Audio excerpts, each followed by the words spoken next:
This is Minutia Men with Rick and Dave. Hey, sorry I was a little late coming to the studio today. Yeah, you look a little frazzled. Yeah, I had to go to the airport on the way here.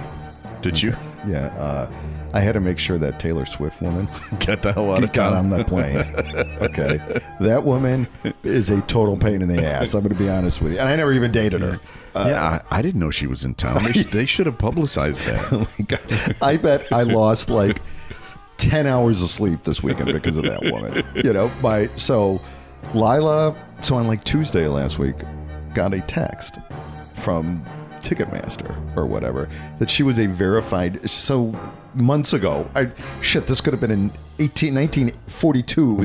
They ended up having to, register, and so she tried to get tickets the first round, and then she didn't get them, and then she got a text on Tuesday saying because you're a verified fan, your email, whatever. I don't know. She had the opportunity to buy tickets. Okay. So she ended up buying tickets she got tickets face value for two of the shows, for the Friday night and the Sunday night. For two of the shows. And I'm like, great.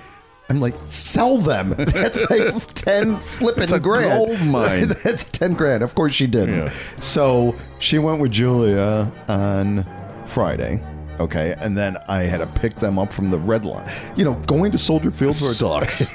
Sucks. And 80,000. It sucks at 3 a.m. when there's no traffic. There's no good time to go there. It's a horrible location. Right. Terrible. So they ended up. They should build a new stadium. They should. So I had to pick them up on Friday night at like 1:30 in the morning at the Red Line, on Addison. So that was the first night. Then the second night, which and for those who don't know, Dave, that's like 4 hours after his bedtime. I'm on my third Ambien by then usually. So on Saturday, she didn't have tickets, okay? But she wanted to go. Again? She's going on Sunday. She wanted to go just to hang out at Soldier Field. Because there was like 5 or 10,000 people. Just the sisterhood. Well, yeah, and to sing, because you can kind of hear it, and they sing the songs while this Taylor Swift thing, she's got a thing going here. She does. She does. I think she's doing pretty good. So Saturday night, I had to do the same thing, and then I picked them up. It was not quite as late because I didn't stay for the whole show. Like at 1 o'clock, I picked them up at the Red Line, right? And then on Sunday, Michelle. So actually, Michelle. And this is pretty nice. Lila had enough at this point. She's like, I have another ticket. She already had given one to her friend. I'm going to just sell it to my friend. I don't need to do this again, right? But Julia and Michelle and a couple of Julia's friends went to Soldier Field to just hang out afterwards. Wow. Or not afterwards, during the show, to sing the friggin' songs, right? Yeah. So, and there were like 10 guys there. Right. In the whole crowd. Well, you know who Brian Baruch is? He's a radio guy, right? Yeah, he's on The Mix in Chicago. He posted a picture of himself in the men's restroom at the Taylor Swift show. It was completely empty at Soldier Field. with 70,000 people there. Yeah, exactly. It's like with the women's room at a Who concert. Right? Exactly like that. Your boys must have been ecstatic that they were in town. Oh, that's all we talked about all weekend is Taylor Swift is in town. Well, I'm just going to tell you something. With me and Taylor, we are never, ever getting back together again. Okay. Well, that'll inspire her musically. Hey, by the way, can we do a show today too? I'm a little sleepy. Yeah, well, apparently. Let's do the show.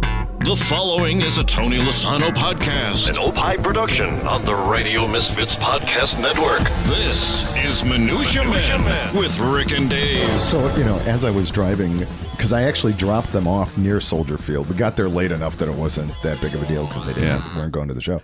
And I'm thinking, God, if I was 40 years younger, this is the perfect place to meet women. I can't believe more men weren't thinking about that. Well, have you ever read the lyrics of Taylor Swift? Yeah. Not really favorable. Yeah. So maybe these men who are staying away from these women that are... Yeah, okay. Gotcha. The whole breakup thing. Gotcha. Okay, you know what? Have a nice time, Good sweetie. point. But no, she seems like a lovely lady. I'm sure she's very nice. But we got to get going. Yeah. Okay. Here's a story that comes out of Europe. You're familiar with Europe. I am. I grew up there. Yeah. You lived there. Sweden declares sex as a sport. Championship starts next week. Sweden has declared sex as a sport, and the first ever sex competition is scheduled to take place early next week on June 8th. At Soldier Field. Yeah, right. And I'm not fucking driving anybody to the goddamn thing. On June 8th, which is actually 3 days away from now. And as we sit here recording on June 5th. The highly anticipated European Sex Championship, which will be happening under the guidance of the Swedish Sex Federation. You know, that's a place you got to work at, right? What do you do? I'm the executive director for the Swedish Sex Federation. The participants taking part in this competition will have to engage in sex sessions that will stretch up to 6 hours on a daily basis. No problem. Come on. No problem. I could do that on my head. Yeah. One solo match will at least go on for a good 40 to 45 minutes. Now, is that head to head? I don't know. When they say solo match, I'm not exactly sure what they're talking about. If it's what I think they're talking about, that I can do. Yeah. Okay. That's an event that I could win. The participants will have to compete in a variety of categories, including foreplay. Not really sure what that is. Oral sex, penetration, knowledge of the erogenous zones, fake news hoax, and so on. A judges panel has been set to decide the winners. Like the Japanese judge gives you a 10.0. Exactly. The winners of the competition. But there is a twist in this game. Yeah. Okay. That the audience, so you're doing this in front of an audience, like, you know how... Yeah, you got to be a showman. Is it American Idol that presses the buttons after a show or whatever, right?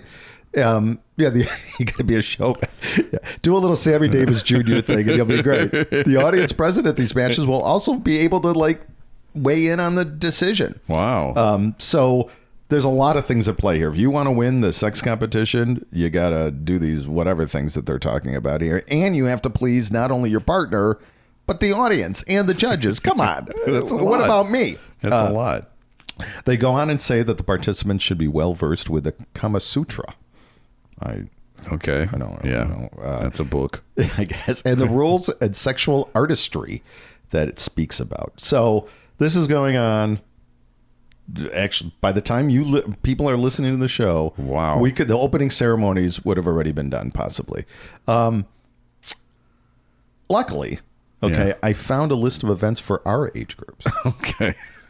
Okay, and these are the these are things that we excel at. Okay, at our age. Okay, you want to hear the list of events? Yeah. Get it? There are no events. Have you ever all right, a couple of times, this is just between you and me, no one's listening. Yeah. Have you ever wondered, on a day that you didn't get all your steps in, and if something may be going on at night, you ever think to yourself, how many steps this is I wonder worth? how many steps this would be worth? 5,000. Yeah, easy. and just throw it in. Just throw it in there. Yeah. All right. All right, so I have a story for you that's kind of similar. I did that. I had to get up and go pee, and I didn't have my phone. That's 47 steps, right? I think it's more like 200. I have a story that is also about physical feats of strength. Did I ever tell you? Hold on, not to interrupt you, but I'm going to. Not to go on a tangent, but if my phone doesn't have a battery, I don't walk because I'm not getting credit on my steps. It doesn't count if it's not in the phone. Right, exactly. But doesn't count. Forget it. I've got a story for you that's about another, let's say, athletic event. This is in Salem, Missouri, and they received. This is a tweet that was put out by the Salem Police Department. You ready? Earlier this morning, we received phone calls about a black bear near Rollo Road. The police department closely monitored the situation, and the bear was last seen heading north back out of town. If you see or encounter a bear, please notify the police department. Do not try to feed or wrestle the bear if you come in contact. Bear wrestling is illegal in the state of Missouri per statute 578.176. And then it lists... you could shoot the bear, no problem. Yes, I'm sure. Then it lists the statute. You ready? This is a real law in Missouri. Okay. A person commits the offense of bear wrestling if he or she, 1, wrestles a bear. Okay. Makes sense. Permits bear wrestling to be done on any premises under his control. Well, you guys want to bear wrestle? Yeah, go ahead. My front lawn is fine. Promotes, conducts, or stages bear wrestling. So Don King, Right. stop that. Advertises bear wrestling. Okay, well, that's my... Yeah, exactly. Collects admission fee for bear wrestling. It's Venmo. It doesn't count. Purchases, sells, or possesses a bear, which he or she knows will be used for bear wrestling. Trains a bear. No, this is my accountant. He doesn't wrestle. He's my bear accountant. He's not my wrestler. Trains a bear for bear wrestling. And then subjects to bear a surgical alteration of bear wrestling, meaning if you have put muzzles over their mouths, had their claws removed, or had their teeth taken out, so that's also against the rules. And it's a Class A misdemeanor. Okay. So that's just something to keep in mind. If you're in Missouri. You're in Missouri. Right. Now, Dave and I are... And you can't get Bud Light there either, probably not. Probably not. Yeah, don't serve Bud Light at your bear wrestling matches. But we're veteran bear wrestlers. Yeah. So when we first started looking for jobs as radio personalities... Wacky radio hosts. We listed the things that we could do, which we made up. And one of the things that we put on the list, which we just thought sounded funny, was bear wrestling. Yeah.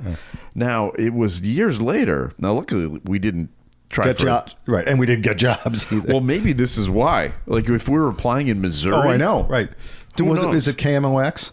We could own that. Is it KMOX? Well, that's the St. Louis station. Yeah. Or KSHE? Isn't that another one? We could own that place, but that's probably why they didn't. That's probably the only reason they didn't hire us. But then years later, we're doing a book with Chet Kopic, right. And in his book, he talks about having he was a bear. He bear wrestled, right for a wacky stunt, right? And he told me. I asked him about it. Just in a discussion one day because we talk. I'm fascinated by the bear wrestling thing. Obviously, who isn't? And he said that the bear had his teeth removed. Right. Had a muzzle on. They doped him up, didn't they? Doped him up. Right, yeah. So I kind of understand why it's against the rules. Unsafe to yeah. But on the other hand, just keep it in mind. Don't go to bear wrestling in Missouri. Especially in Missouri. Hey, we got a review here. Yeah. This is from OB530. OB's the OG. Well, you would have totally scored at the Taylor Swift concert, I'm sure. Via Apple Podcasts. Great hosts, great content, great guests, very funny and topical, and dare I say, wonderfully cynical. Okay. A little cynical, I guess. Well, all right, if you say so. If you like Minutia Men, be sure to check out some of the other podcasts. Yes, on the Radio Misfits Podcast Network. You can pick out your favorite new show at opishows.com. And remember that Opie is hippo backwards, OPPIH shows.com. So it's time for another feature, and we call this one Studio Walls. Time now for Studio Walls. And the words of the prophets were written on the studio walls. You're hitting the jingles, by the way. Yeah. So this is a part of the show where we reach into the Rick and Dave archives and pick something that is timely from the archives that we can reshare with you this week, and as Dave likes to call it, repurposing content. Every week I send Dave a list of potential Studio Walls features, and I'd say, I don't know, 1 out of every 8 times he actually answers me. That's and not this true. week, again, he did not. I was bear wrestling. And so I had to pick one myself. And did I not answer? No, Sorry. you didn't answer me again. Yeah, well, if Taylor Swift and I didn't devote so much time to that woman. I didn't know the trauma that you were undergoing. This week in 1991, the final episode of Twin Peaks aired. And if you remember, that was a huge deal. Huge. It was a cult favorite. Right. I did not really get into Twin Peaks. I was totally into it. And I watched it with my buddies at the Loop. I was working at the Loop at that time.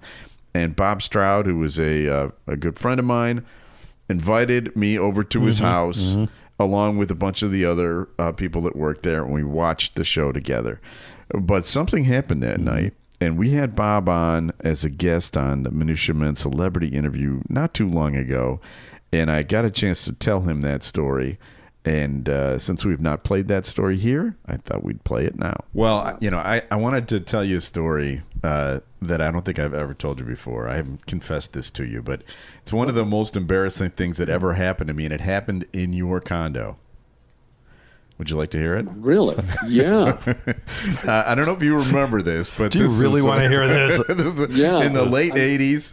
I've just broke out into cold. Yeah. Okay. You invited a bunch of us over there to watch the series finale of Twin Peaks. Do you remember that? Wow, I remember that, yeah. So during the first commercial break, I took the opportunity to use your restroom. And I don't know if it's still like this or if you still live in the same place, but the inside of your bathroom door did not have a doorknob. It was like a trick or something. And I'm not exactly a handy guy. I could not figure out how to open the door. And so I was stuck in there. I was too embarrassed to call out for help. Plus everybody was watching the show. I didn't want to break anything. So I spent the next 20 minutes trying to figure out how to get out of the damn bathroom. It's a doorknob, not a Rubik's Cube. Well, I mean, idiot. I'm telling, wasn't it a weird doorknob or something? Look, I hope this makes you feel better, but myself and everybody else who went into that bathroom for the first time had that same issue. Oh, thank God. Well, and Mickey Rooney's still there, right? And Yeah, he's Milton still Berle. there. Yeah. Wow. Okay. Well, that does make me feel better because I was flop sweating. I'm like, this is because tomorrow everyone's gonna know that I got trapped in Bob's bathroom, and Steve and Gary are gonna rip me a new one. It's like, and I just was, my life was flashing before my eyes. And you were missing Twin Peaks. and I was missing Twin Peaks. Yeah. You had no And the idea. bean dip. No, I've had people in that bathroom pounding on the door, screaming for help. Is this a trick? Yeah. Are you trying to do something to me? What? And it's. I don't know where that door mechanism came from. And yes, I'm still in the same condo. Yeah. But have you replaced it? Like, do you still have the same door? No, it's too much fun. Awesome. Yeah. Yeah. It's so simple. It's just you just push it in. That's what she said, and the door opens. And well, there's a warning to anyone who goes to visit Bob. That's right. Ask for a little description before you go into the bathroom. That's right. Wouldn't you think if you had a door like that, you would say, "Hey, by the way, Yeah. this is how you." But no, because it's part more fun. It's part of the shtick. And also, you just forget because you deal with it every day. Yeah. You don't think about it. But I'm not taking. can you imagine? Your side of this. I was embarrassed. I really was super embarrassed. But I figured it out eventually. Well, look at what when the sequel of Twin Peaks. Twin Peaks. We also had Amy Shields on a little while ago. Yeah, Who was in the show? Twin Peaks, the reprise. Right. By the way, the Bob Stroud interview, if you want to hear the whole thing, is episode number 100 of Minutia Men Celebrity Interview, and Amy Shields is in the 120s or something like that. Yeah. Hey, I got another story. You want to hear it? Yeah. Martin Scorsese. You know Martin Scorsese. Sure, of course. Meets Pope Francis, and now announces a film about Jesus is in the works. Oh, So Martin a comedy? Well, we'll see. I don't think so, because I was looking for Jesus jokes there, Bible jokes, and there really aren't any. some people don't like those. The Jesus jokes. Yeah, I don't know if you heard about that. Have you read this Bible? Not very funny. Not funny at all. Not really. There's you know what in the There's not a single joke in the whole book. Right. Not one. Well, and there was Jews in there, right? Yeah, you would think there would be lots of. They're all Jews. Yeah, come on. We had all these Jews out there. Yeah. There's no jokes. Martin Scorsese is on a post-Cannes film. Is it Cannes film tour of Italy, where over the weekend the director, known for his religious bent, I didn't know that, met with Pope Francis and announced that he will make a film about Jesus. I have responded to the Pope's appeal to artists in the only way I know how, by imagining and writing a screenplay for a film about Jesus. Scorsese announced on Saturday during a Rome conference. So that's in the hopper. That's going on. So I began working on a screenplay actually over the weekend, and I'm fleshing out some dialogue. And again, this is not really my area of expertise. Okay, and maybe some of this won't even make sense. I don't know, but I'm envisioning a scene. It's going to be in the prequel. The prequel? The Okay. Moses. Because Moses was pre. Yeah, pre. I had to Google that. By the way. I mean, I kind of knew that Moses was beforehand. He's a religious fanatic. Right. So here's one when Moses is talking to the burning bush. Okay. Yeah. Hey, you talking to me? Not I don't bad. see anybody here. Actually, bad. how would Moses talk? I think it may be a Jackie Mason thing. Right? Can you do Jackie I don't Mason? know. Antietam. Wait, I don't know let me what get you're some saying. ants. Yeah. Get some ants. Hey, you talking to me? I don't know anybody else here. You must be talking to me. And then, hey, get your leper box. Not bad. That's all I could. Believe me, I worked a long time trying Not to bad. mix the two No. Scorsese films. Next And the Bible, going to be funnier. I guarantee it. It's going to be funnier. All right, I have a story for you. This one, How do you? I'm trying to do the clown one. You know, the funny. You make me laugh, right? I'm telling you, there's nothing in there. It's very hard to do. Yeah. I have a story that is from Las Vegas. I remember the summer of 2016 when it was impossible to leave your home without seeing Pokemon Go players walking around attempting to catch them. There was a stadium or whatever. Didn't you have to go somewhere to fight another player Yeah. or whatever? Yeah. And it was like It was everywhere. It was 2 doors down from us, and we kept seeing all these people. Oh, really? Going and fighting with one another. Well, apparently, the people of Henderson, Nevada, which is a suburb of Las Vegas, have taken advantage of this and have renamed their streets after Pokemon characters. Oh. For instance, Squirtle Lane. Okay. Jigglypuff That's the turtle. place. Yes, exactly. Let's see. There's 5 other ones. Squirtle, Jigglypuff, Charmander, Charizard, and Snorlax. Okay. They all have their own streets. Now, I think that's a nice idea. Sure, the kids are but going to love it. how long is Pokemon really going to be popular? Forever. Like, my mother lives in this neighborhood where all the streets were named by Girl Scouts in the 1950s, and they all had like Indian names. like Right, yeah. Nawata, Yeah, you know, and things that are like borderline racist now, right? I mean, right. the whole neighborhood is like I don't that. even want to talk about the Mount Prospect Chinatown, what those streets are. But I like the idea of naming them after some of your favorite characters. Like our neighborhood, we'd have Petrie Corner, Oh, absolutely. the Sorrel Place, Yep, you know, yeah. Cooley Helper, Brady Rogers. Sure. You know, those would be the names of our absolutely, street. yeah. All right. So I'm going to give you a neighborhood that I've created. Okay. Based on an old show, Okay. an old sitcom, and see if you can figure out what the show is. Okay. All right. And it's it's not Twin Peaks, obviously. It's not Twin Peaks. All right. In this neighborhood, you could go on Borden Road. Okay. You could go on Robinson Avenue, Okay. Carlin Lane, Peterson Street, Hartley Boulevard. See? Do it again. This is a bit of a Borden, Robinson, Carlin, Peterson, Hartley. Maybe if I started with Hartley, Borden, Robinson, Carlin, Peterson. You're not going to get this one, I don't think. I'm kind of ashamed. It's Yeah. like when I didn't get All the right. Wordle. Okay. Bob Hartley, Oh, it's Bob Newhart. Howard Borden, Okay. Jerry Robinson. Okay, it's the And then the common patients were Elliot Carlin, Mr. Carlin, sure. and Emil Peterson was the wimp. Yeah, okay. Okay. Remember him? Yeah, he was yeah, the yeah. guy who was also the voice of Winnie the Pooh. Oh, I didn't know that. Yeah. Really. Right. So that's my little imaginary town. And every time I think about this, something like this, I think about the days when you and I used to write together sitcom ideas. Yeah. And one of our sitcom ideas, if you remember Was this. it the funeral home diner? No, this is the one where only sitcom stars live in the neighborhood. Right, that's right. And there'd be fights between like Bobby Brady and whoever Right. about the garbage Robbie- pickup. Yeah. The homeowners association. Actually, that's brilliant. It's still a free idea. Right, $1 million. that we could- I think it's brilliant too. Yeah, and it was the ancillary characters. Oh, too. yeah. It wasn't Right. like the big ones. It was like Mr. Roper. Yeah. It was like and Cousin Oliver. Yes. Friend of Minutia Men. Robbie exactly. Rest. So that's a free one from us to you.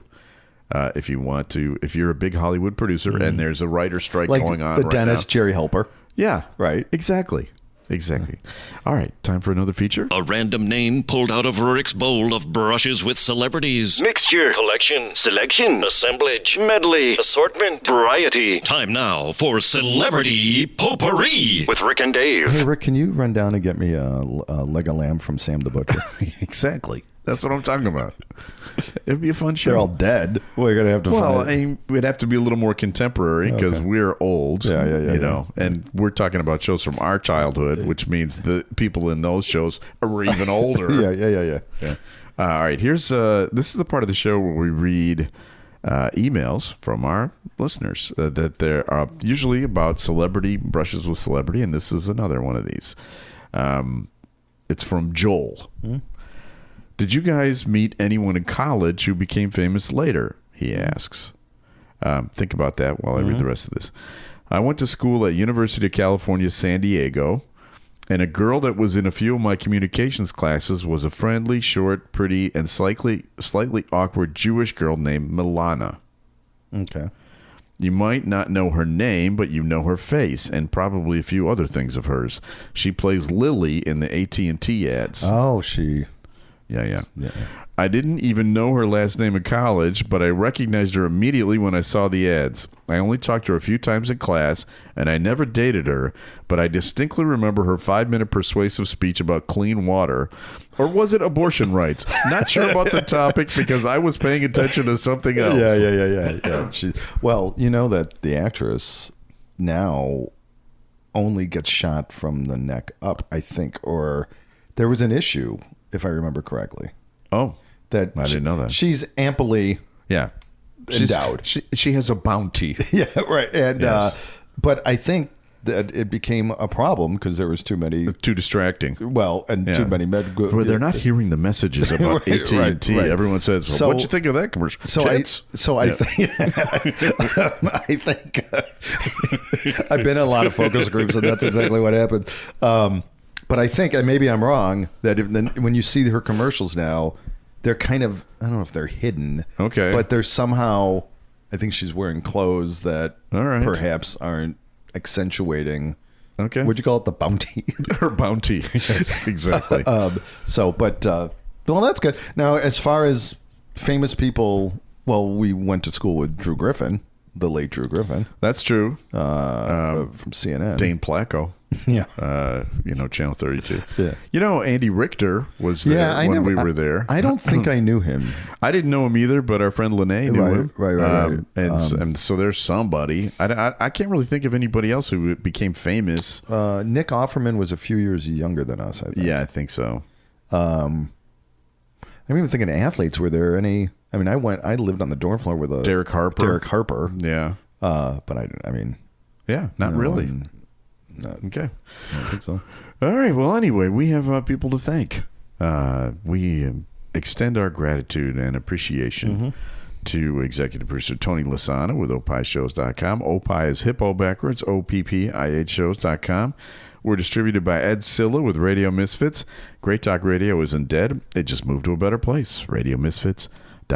And we'll be back again next week with a brand new episode of Minutia Man. The preceding was a presentation of Opie Productions. Find our other great shows wherever you find podcasts, including opishows.com. Thank you. This has been a presentation of Opie Productions. Tony, can you shut up?